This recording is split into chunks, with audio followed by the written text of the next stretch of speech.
time compass.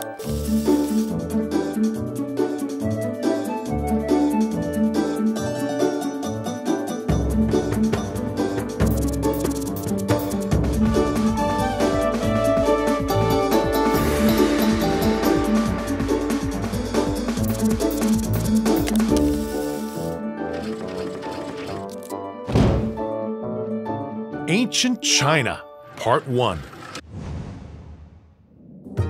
China is huge! You just have to look at a map to realize how far its immense territory extends. Wow! It's like almost half a continent. True, it's really big. It's so big. There are a number of different climates and landscapes all in one country. China is a world in itself with dense jungles, vast deserts, insurmountable mountains, fertile prairies, dense marshes, and frozen plains. Brr!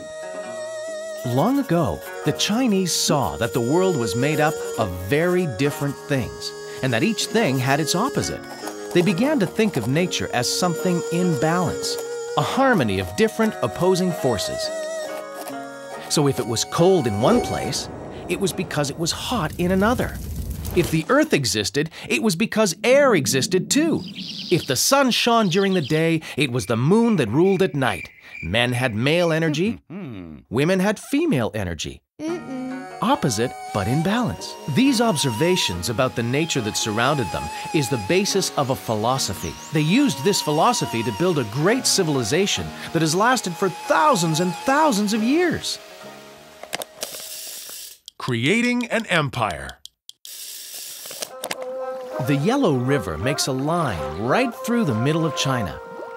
This is where the first human settlements that would eventually grow into this great civilization began to develop, around 5000 BC. That was 7,000 years ago. The settlements grew and developed, and eventually, around 1500 BC, they all became dominated by a ruling family called the Shang.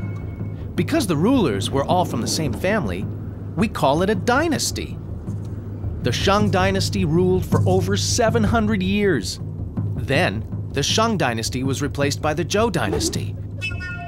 But after them, several families wanted the job, and for a while it was everyone against everyone. This was called the Era of Warring States, which lasted until 221 BC, when a new dynasty of warrior rulers managed to unify the country and establish an empire that gave China its name, the Qin. Qin Shi Huang proclaimed himself emperor, the first in all of China's history. He was so powerful, people thought he was the son of heaven, who possessed magical powers. And no one was allowed to argue with him. I disagree. Yikes! But the Lord of all men wasn't allowed to play, sing, or even laugh. He always had to stand up, and his movements were supposed to be very slow. Qin Shi Huang did a lot to make China into one empire. He built roads and canals so people could move about and trade with each other. He made sure everyone started using the same money, the same calendar, and even the same kind of writing, and imposed a system of laws. But there were people who didn't like Qin Shi Huang. They got very angry, and at one point, 460 wise men representing them began to oppose the emperor's measures. Qin Shi Huang did not hesitate in condemning them to death. Later, all the books by China's wise men were burnt in huge bonfires. If there's one thing that history teaches us, it's that someone who has limitless power is not someone you want angry at you. The Great Wall. Qin Shi Huang had to worry about more than just putting down revolutions. The empire was frequently being raided by invaders from the north.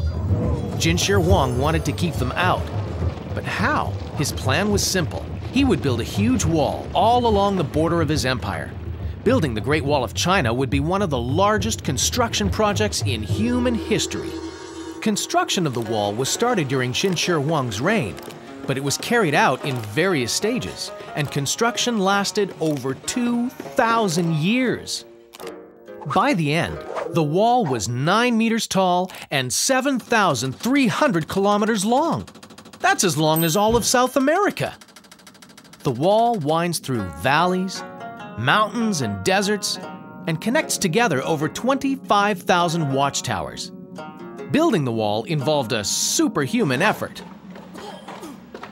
To do this, the emperor gathered together thousands of men who worked as slaves under military discipline.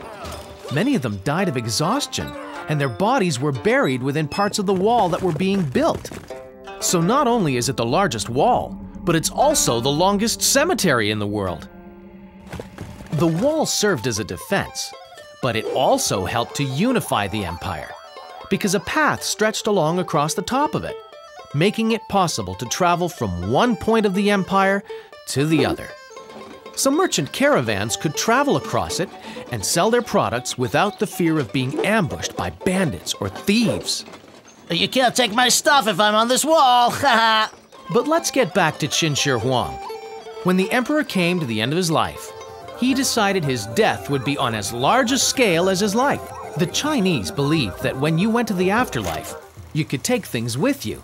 And Qin Shi Huang wasn't going to pack light. He ordered the building of a tomb in which he placed 8,000 terracotta statues of warriors. And these weren't just copies of the same mold. Each statue was an exact copy of the people who had accompanied the emperor when alive. Then, in case anyone had the terrible idea of breaking in and disturbing the emperor's tomb, there were crossbows set up to fire automatically. Master Kong. In the year 551 BC, while China was in the midst of the era of warring states, a very special man was born. Over the years, he became a great wise man who, with his teachings, created a doctrine that has come to characterize Chinese culture, and whose teachings are still commonly used today, 1,500 years later. This man, Confucius, was born to a poor family. Although this did not stop him from studying and working very hard until he became a minister for one of the kings who was fighting for power. But one day, tired of so much violence, betrayal, and deceit, Confucius abandoned his post as minister and dedicated himself to walking from one kingdom to another to share his wisdom. Confucius preached 8 basic virtues: respect for others, tolerance, forgiveness, fidelity, devotion, confidence, duty, and the cult of ancestors. These 8 virtues are the ones a person should follow to be good and upright. The popularity of his teaching grew, but it wasn't until 350 years later that it was popular all across China. This happened during the Han Dynasty. By that time, Confucius had become a legendary figure. His followers called him Master Kong, and his teachings served as a spiritual guide and were practiced like a religion. This doctrine was called Confucianism, and it was not the only one in ancient China. There was also Taoism and Buddhism. Each person had the right to freely choose and practice his or her own beliefs. The 3 were based on a search for inner harmony, which is in direct relationship with the harmony of nature. Let's dig a little deeper with our time compass and find out what else was going on around the world at that time. While Qin Shi Huang was proclaiming himself Emperor of China, let's see what was happening way over in Rome. Remember that it was the year 221 BC, and Rome was not yet an empire. What's more, at that time, it didn't even control all of Italy. In the year 221 BC, Rome was a republic and was governed by a group of illustrious people known as senators. 20 years later, in the year 201 BC, after conquering the powerful city of Carthage, Rome managed to extend its territory. But it was still a republic without an emperor. A few years later, in the year 51 BC, a great general named Julius Caesar managed to conquer the strategic lands of the Gauls and set into motion the formation of the Great Roman Empire. In the year 27 BC, his adopted son Octavius became Augustus, the first Roman emperor. Just like Qin Shi Huang in China? Yes, except that it was almost 200 years later. Come with me now to see what's coming up in the second part of this exciting civilization. The Chinese were really ingenious and invented all kinds of things like gunpowder, kites, the printing press, porcelain.